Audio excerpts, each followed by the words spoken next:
All right, so move on to the next segment. I'll be sharing my NBA Finals preview and my NBA Finals prediction between the New York Knicks and the San Antonio Spurs. Now, this is actually a rematch from another championship game that we've seen earlier this season, where the New York Knicks actually defeated the San Antonio Spurs in the NBA Cup tournament to win their first NBA Cup tournament in franchise history.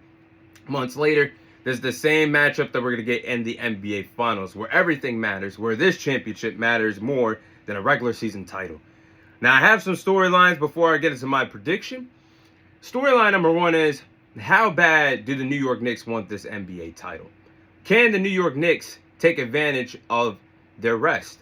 And what I mean by rest is, heading into the series, the Knicks have been very well rested. Or heading into the series with a lot of momentum.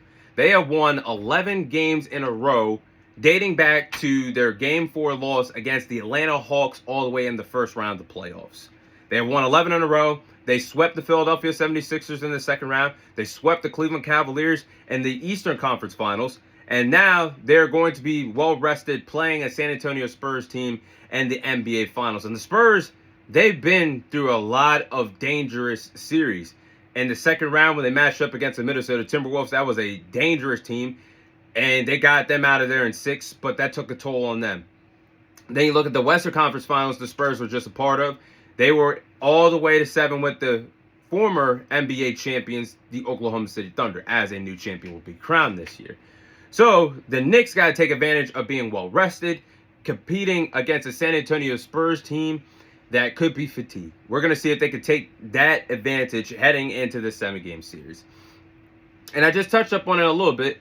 Which team wants to end their season as champions? Now, there's a lot of history with both of these franchises. But the Knicks, they need this championship more than ever. Fans are dying to have another NBA title back in Madison Square Garden. Another championship banner that has not been hung up there since 1973. They're chasing their first championship in over 50 years, guys. And the Spurs are chasing their first championship since 2014. Yeah, that's a big difference between 2014 and 1973. But for the Spurs, this means everything for them. Because this is the first time that they've actually been a heavyweight contending team in the NBA since their golden era of Tim Duncan, Manu Ginobili, Tony Parker, Greg Popovich. Now they have their young, talented star in Victor Wembanyama, a great supporting cast behind him, and they're looking to hang another banner in San Antonio, a championship banner, the first time since 2014. So we're going to see which team wants it more. Our final storyline is, will history repeat itself in this series? Because the Knicks and the Spurs actually matched up against each other in the 1999 NBA playoffs. Now, in that matchup, the Spurs won that series in Game 5, winning the series 4-1. And once upon a time, the Spurs had a young, talented player that got his first championship at 23 years of age. And his name was Tim Duncan, the greatest power forward of all time. So Victor is 22, right behind him. And I think Victor Wembanyama is going to be an all-time great. Another story could possibly be written in this NBA Finals between the Knicks and the Spurs. But let's get into the game plans for each team to file if they want to walk away and finish their season as NBA champions. We'll start with the New York Knicks. I think the Knicks got to be dominant rebounding team. I think they got to control the glass. They got to be physical in the paint, collecting boards. And they got to find a way to outbox the San Antonio Spurs and get second chance points collecting rebounds. Now, they actually had a lot of success. If you go back and watch that game between the Knicks and the Spurs in the NBA Cup Finals, the Knicks actually had the advantage over the San Antonio Spurs getting second chance points, collecting offensive rebounds. So I expect Karl Anthony Towns and Mitchell Robinson to do their job on the glass, collect offensive rebounds, and possibly put up second chance points or kick the ball out to shooters like Jalen Brunson, OG Anunoby,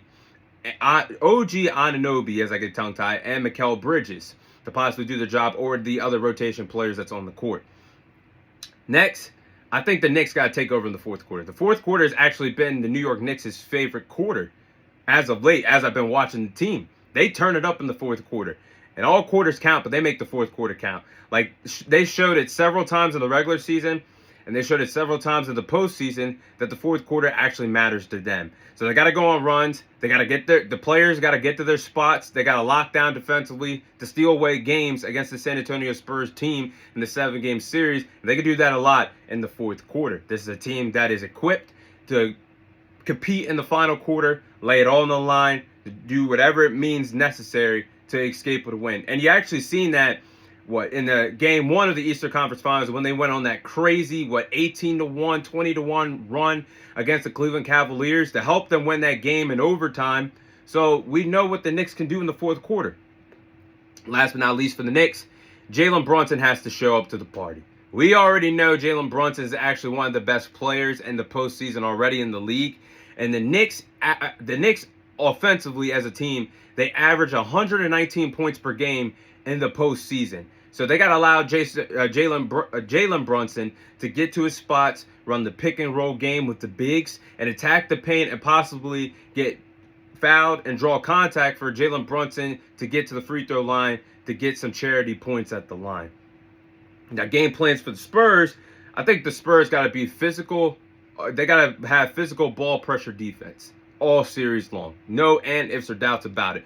The physical ball pressure defense has been the story for the San Antonio Spurs defensively all season long, especially in the postseason. And ball pressure defense is what threw SGA, the reigning two-time MVP, back-to-back MVP, off his game plan. So most of the series felt like SGA could have only got his points at the free throw line. And players like Stephon Castle, Dillian Harper, Devin Vessel, and Carter Bryant threw SGA off his game a lot during that series due to the physical ball pressure defense. So I think they got to do that, and they definitely got to find a way to slow down Jalen Brunson, which I'll get into. Next, for the Spurs, Victor Wembanyama has to be the X factor. Clearly, he will be the X factor. Clearly, they play through him, and they don't have a problem without him on the court. They've shown that. But he's been dominant on both ends of the ball all season long. Victor Wembanyama, the unanimous defensive player of the year, is going to get his offensively or defensively. So he can be disruptive on the defensive side of the court against the New York Knicks bigs of Karl-Anthony Towns and Mitchell Robinson, like he did to Chet Holmgren in the previous series in the Western Conference Finals. I think Victor Wembanyama needs to get to his spots, be a stretch big, shoot your three-point shots, because you already showed us you could pull up from the parking lot like you did in Game 1 the Western Conference Finals, attack the paint, be disruptive with your blocks, be disruptive trying to steal the ball, be a defensive pest by any means necessary to help your team get an advantage on both ends of the court. And last but not least, everybody on the Spurs has to do their damn job. Everybody, from coaching to rotation players, everybody has to do their job for the San Antonio Spurs. And honestly, watching this team all year long, this Spurs team feels like the old school Spurs team that I grew up watching of Tim Duncan, Manu Ginobili, Tony Parker, uncharacteristic, selfish player characteristics from the Spurs, if that makes sense to you guys. I feel like players like Devin Vassell, Julian Champagnie, Keldon Johnson, Harrison Barnes, those type of rotation players that aren't stars, they got to do their job to help the Spurs win this series by any means necessary to help them win a championship. So everybody's got to do their job. Guys, here's the prediction. I'm going with the Knicks. I'm going with the New York Knicks to defeat the San Antonio Spurs to win their first NBA championship since 1973. I think the Spurs will get it done in 6 against the San Antonio Spurs. They'll celebrate in Madison Square Garden. And I feel like this is the finals that everybody wants to see in America. The Knicks versus the Spurs.